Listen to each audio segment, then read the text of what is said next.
tungkol sa inyong mayor. Matagal na kayong niloloko ni Mayor Guatlo. Siya ho ay isang mamamatay tao. Siya ang nagpapatay sa aking mga magulang. Iboboto niyo pa ba uli ang isang mamamatay tao? Siya din ho nagpapatay sa kanyang kalaban na si Tuazon. Uy! Sino ang bayan? Paano nakapasok yun dito? Palisin niya! Huwag mo sabihin na hindi mo ako kilala, Edmundo. Kilala mo ko dahil ibinahay mo ko at ginawa mo ko. Mga kababayan, pasensya na po kayo. Huwag kayong makikinig sa babaeng yan. Kung ano-ano talagang pakulo ang naiisip ng aking mga kalaban para siraan ako. Oh, Rachel, kumusta ka na? Edmundo, kung merong mga taong hindi dapat manatili dito sa mundo ay mga taong katulad mo. Kapag may nangyari sa mga magulang ko, makikita mo. Rachel, wala naman akong masamang intensyon. Kaya ako pinakuha ang mga magulang mo para masigurado kung kukontakin mo ako. Lumalayo ka na kasi sa akin eh. Gusto lang naman kitang makita uli.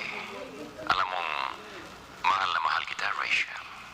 Kilala ko rin po ang mga tauhan ni Mayor Edmundo Guatlo. Sila ang pumatay sa aking kasintahang si Levy, pero ang utos ay nanggaling kay Mayor Guatlo.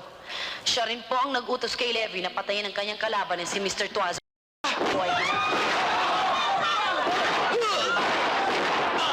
kulang. Kapag hindi ako sumunod ay pasisira niya ang aking mukha. Wala akong magawa. Tumigil ako sa pag-aartista at ako'y naging kanyang kirita. Magpapagawa ko ng maraming kopya. Saan ka man? Ikakalat ko sa lahat ng dyaryo at TV stations. Rachel, sandali. Bakit hindi natin pag-usapan ito? Ibibigay ko sa iyo yung tape. Pakawalan mo muna ang mga magulang ko. Sabihin mo sa akin kung saan tayo magkikita. Okay, Rachel. Nanalo ka. Salamat, Jonathan. Ang narinig po niyo ay ang nakaraang pag-uusap namin ni Mayor Guatlo. Doon po ay inaamin niyang ipinagkidnap niya ang aking mga magulang. Matagal na rin po niya akong ipinahanap sa kanyang mga tauhan dahil marami akong nalalaman tungkol sa kanya. Natatakot siyang ibubulgar ko ang lahat ng mga kasamaang ginawa niya at ng kanyang asawa. Si Mayor Guatlo po ang nagpapatay sa kasintahan kong si Levy. Ipinapatay rin po niya ang mga magulang ko. Siya rin po ang nagpapatay sa kalaban niyang si Mr. Tuazon.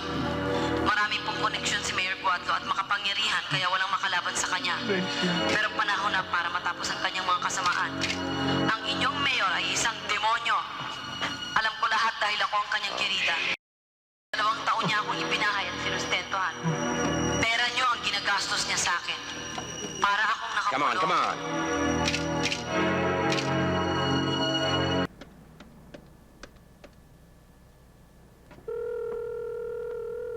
Hello? Hello, Lynette? Ay, Nay, magandang gabi ho. Kumusta na po? Lynette? Umuwi ka na, anak. May problema tayo. Ano ho? Paano nawala? Pwede ba naman yung bigla na lang nawala si Chamiling? Baka na-kidnap. Nay naman, mayayaman lang pong kinikidnap. Naku, ewan. Sila ni Sonny nagtalo kagabi. Ha? Ate, bakit? Tungkol saan? Ate.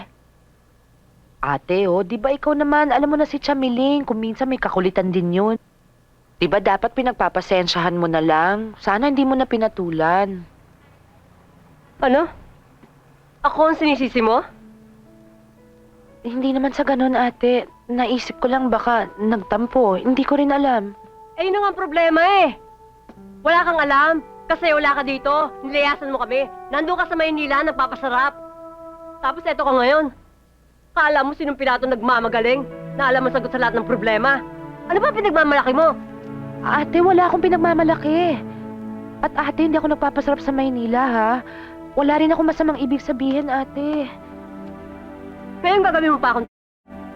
Sonia, Elenita, tama na yan. Imbis na hanapin natin si Miling, nag-aaway pa kayong dalawa. Nakakapika na ho magaling ninyong anak eh.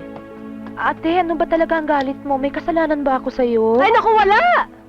Wala kang kasalanan. Wala kang ginagawang mali. Ang galing-galing mo nga eh. Kung di ka ba naman magaling, nilayasan mo kami.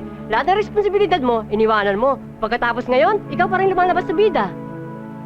Ate, hindi ko tinatalikuran ang obligasyon ko sa pamilya. Tsaka ate, lahat naman ang ginagawa ko para sa atin ito eh. Yun ang pinapalabas mo para sa ating lahat. Ano ba mas mahalaga doon sa Maynila kaysa pamilya mo? Lynette, may kasunduan tayo. Usapan natin, magkakasama tayo. Tayo magtutulungan habang buhay. Pero nilayasan mo kami. Ibig sabihin nun, bahala na kami sa buhay namin. Ate, hindi. Gagawin ko na lang mag-isa ang inay. Ang mga tiyahin natin, ang negosyo. Hindi naman para sa lahat yung ginagawa mo eh. Para sa sarili mo lang yun. Ate! Ate, hindi!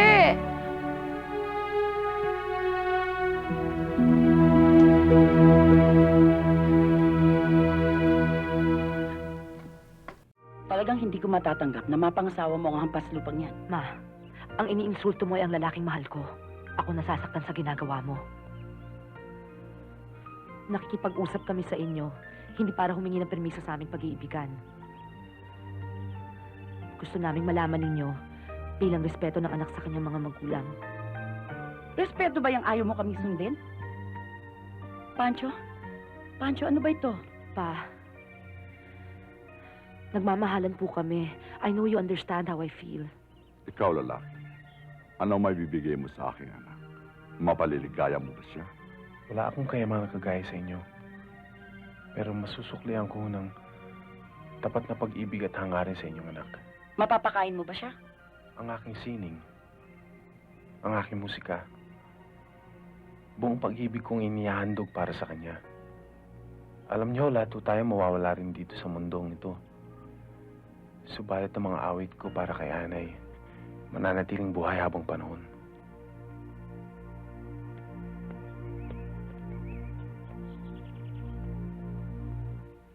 Magandang hapon po. Magandang hapon po. Nagpunta po kami rito ng tatay ko dahil mahalaga po ang Doktor. sadya niya sa inyo. Tigiya. Nagpunta ako rito para magpasalamat at humingi ng paumanhin. Sana'y matanggap mo. Alam mo ba ang tungkol sa dalawang ito? Nalalaman ko. Sana'y respetuhin natin.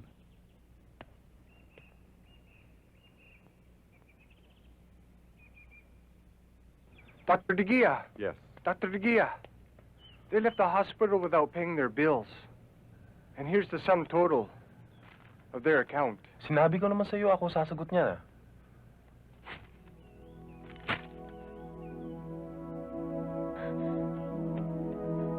Papa, salamat po. Salamat po. Ay pa, si Eric. Take care of my girl. Salamat ho.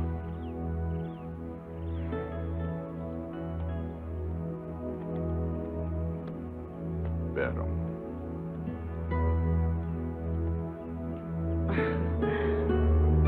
Tay Berong, kawa ka ng Diyos.